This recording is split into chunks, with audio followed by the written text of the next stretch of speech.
বন্ধুরা সবাই কেমন আছেন? আশা করি প্রত্যেকেই ভালো আছেন। আয়ুষ্মান ভারত কার্ড এবার আপনারা প্রত্যেকে পাবেন 5 লক্ষ টাকার চিকিৎসার জন্য। স্বাস্থ্যসাথী কার্ড কিন্তু এবার বাতিল হচ্ছে। আয়ুষ্মান ভারত কার্ড এবার কেন্দ্রীয় সরকারের যে কার্ড, সেই কার্ডের মাধ্যমে 5 লক্ষ টাকার চিকিৎসার জন্য দেওয়া হবে এবার প্রত্যেক উপভোক্তাকে। এবার আপনারা কারা কারা পাবেন এই কার্ড এবং এই কার্ডের সাহায্যে কি কি সুবিধা থাকছে এবং কত টাকা করে আপনারা কোন চিকিৎসার জন্য পাবেন, সমস্তটাই আজকের এই ভিডিওতে আপনাদেরকে জানাবো। নতুন সরকারের এই আয়ুষ্মান ভারত কার্ডে এবার কিন্তু বড়সড় পরিবর্তন আনতে চলেছে সরকার। সমস্ত কিছু জানাবো, প্রথম থেকে শেষ পর্যন্ত দেখবেন। এবং বছরে 5 লক্ষ টাকা পাওয়ার জন্য এই কার্ড আগামী জুন মাস থেকে কিন্তু আপনারা হাতে পেয়ে যাবেন। তো দেখতে পাচ্ছেন বন্ধুরা, ইতিমধ্যে যে আমরা প্রতিবেদনে দেখতে পাচ্ছি যে বিষয়টা, সেটা আপনাদেরকে একটু জানিয়ে দিই। বলা হয়েছে, কথা রাখলেন মুখ্যমন্ত্রী শুভেন্দু অধিকারী। সরকার পরিবর্তনের পর যেসব প্রকল্প চালু থাকা নিয়ে সংশয় ছিল রাজ্যবাসী, তার অন্যতম হলো স্বাস্থ্যসাথী। তো এই স্বাস্থ্যসাথী কার্ড, যেখানে আমাদেরকে 5 লক্ষ টাকা দেওয়া হতো পূর্বতন সরকারের আমলে, তো সেই সময় এই স্বাস্থ্যসাথী কার্ডের সাহায্যে চিকিৎসা করা হতো, অপারেশন করা হতো, বিভিন্ন রকম কাজ করা যেত। তারপর বলা হয়েছে, পট পরিবর্তনের অন্তর্বর্তী সময়ে স্বাস্থ্যসাথী কার্ড গ্রহণ করা নিয়ে এক প্রশ্ন ভোগান্তিও গিয়েছে অনেকের। সবার মনে প্রশ্ন ছিল, যত মানুষ স্বাস্থ্যসাথীর সুবিধা পায় তারা প্রত্যেকে আয়ুষ্মান ভারত পাবে তো? কারণ আয়ুষ্মান ভারতের ক্ষেত্রে অনেক শর্ত আছে। এই অবস্থায় যাবতীয় দ্বিধাদ্বন্দ্বের অবসান ঘটিয়ে শনিবার মুখ্যমন্ত্রী জানিয়ে দিলেন, স্বাস্থ্যসাথীর প্রত্যেক উপভোক্তাই পাবেন আয়ুষ্মান ভারত। অর্থাৎ, যদি এর আগে আমরা দেখেছিলাম যে আয়ুষ্মান ভারত করতে গেলে বিভিন্ন রকম যে শর্ত, সে শর্তগুলো কিন্তু সাধারণ মানুষ মানতে পারতো না।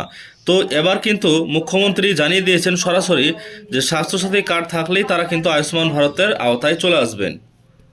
প্রায় 6 কোটি রাজ্যবাসী জুলাই থেকে প্রধানমন্ত্রী নরেন্দ্র মোদীর আয়ুষ্মান ভারতের কার্ড পাবেন। আগামী জুন মাসেই বা আগামী জুলাই মাস থেকে কিন্তু আপনারা এই প্রধানমন্ত্রী আয়ুষ্মান ভারতের কার্ড পাবেন। এবার জুন মাসে সমস্ত আবেদন শুরু হবে এবং জুলাই মাসেই কিন্তু আপনারা কার্ড হাতে পেয়ে যাবেন প্রায় 6 কোটি রাজ্যবাসী। যারা এতদিন স্বাস্থ্যসাথীতে অন্তর্ভুক্ত ছিলেন না, তারাও পাবেন আয়ুষ্মান ভারতে যুক্ত হওয়ার সুযোগ। এদিন কেন্দ্রীয় স্বাস্থ্যমন্ত্রী জগৎ প্রকাশ নাড্ডার সঙ্গে ভার্চুয়াল বৈঠকের পর এই ঘোষণা করেন শুভেন্দু। দেখুন, ভার্চুয়াল মাধ্যমে একটা বৈঠক করেন এবং এখানে স্বাস্থ্যমন্ত্রীর সঙ্গে এই বিষয়ে আলোচনা করেছেন। আরও বলেন, রাজ্যের প্রায় 1 কোটি বাসিন্দা রুজিরুটির টানে বা পড়াশোনা করতে গিয়ে রাজ্যে আছেন, বিভিন্ন রাজ্যের ক্ষেত্রে তারা আছেন, তারা আয়ুষ্মান ভারতের সুবিধা পাবেন। জুনের প্রথম সপ্তাহে দিল্লিতে কেন্দ্রের সঙ্গে আয়ুষ্মান আরোগ্য মন্দিরের চুক্তি স্বাক্ষর হবে। প্রকল্প রূপায়ণে এদিন 976 কোটি টাকার কেন্দ্রীয় অনুদানও মিলেছে। এছাড়া মা ও শিশুর স্বাস্থ্য, মিসলস, রুবেলা, যক্ষ্মামুক্ত ভারত, জাতীয় স্বাস্থ্য মিশন, জনঔষধি, নয়া মেডিকেল কলেজ এবং উত্তরবঙ্গে এইমস এর পরিকল্পনা সহ নানা বিষয়ে আলোচনা হয়েছে। মুখ্যমন্ত্রী জানান, জাতীয় স্বাস্থ্য মিশনে 2103 কোটি দিচ্ছে কেন্দ্র। তার 1/4 অর্থাৎ 500 কোটি টাকা এদিনই পাঠানো হয়েছে। মুখ্যমন্ত্রী এদিন 2023-24 ও 24-25 অর্থবর্ষের বকেয়া টাকার দাবিও জানান। 2021 এবং 2022 সালের কাজের ইউটিলাইজেশন সার্টিফিকেট পেলে সেই অর্থ ছেড়ে দেওয়া হবে। 14 বছরের কিশোরীদের সার্ভাইকাল ক্যান্সার প্রতিরোধে রাজ্য টিকাকরণ শুরু হচ্ছে বলে জানিয়েছেন মুখ্যমন্ত্রী। 30 মে বিধাননগর মহকুমা হাসপাতালে এই কর্মসূচির উদ্বোধনে থাকবেন তিনি। ওই দিন যক্ষ্মামুক্ত ভারত সচেতনতা কর্মসূচির অনুষ্ঠানও হবে। শুভেন্দু বলেন, প্রধানমন্ত্রীর পরিকল্পনা অনুযায়ী রাজ্যের প্রত্যেক জেলায় একটি করে মেডিকেল কলেজ থাকার কথা, কিন্তু আলিপুরদুয়ার, কালিম্পং, দক্ষিণ দিনাজপুর, পশ্চিম বর্ধমানে তা নেই। এই 4 জায়গাতেই মেডিকেল কলেজ এবং উত্তরবঙ্গে এইমস গড়ার প্রস্তাব পাঠানো হচ্ছে। প্রধানমন্ত্রী জনঔষধি প্রকল্পের 469টি ওষুধ দোকান করার পরিকল্পনা রয়েছে রাজ্যের।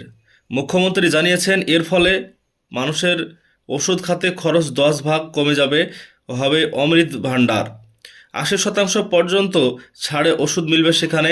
কলকাতা, মুর্শিদাবাদ, বীরভূম, মালদহ প্রভৃতি জেলায় 5 বছরের নিচে শিশুদের মৃত্যুহার নিয়ে উদ্বেগ প্রকাশ করেন মুখ্যমন্ত্রী। বীরভূম, হাওড়া, ঝাড়গ্রাম, কলকাতা, পশ্চিম বর্ধমান, পুরুলিয়া ও উত্তর দিনাজপুর এই 7 জেলায় কুষ্ঠ নির্মূলকরণ কর্মসূচির বেহাল দশা নিয়েও চিন্তিত তিনি।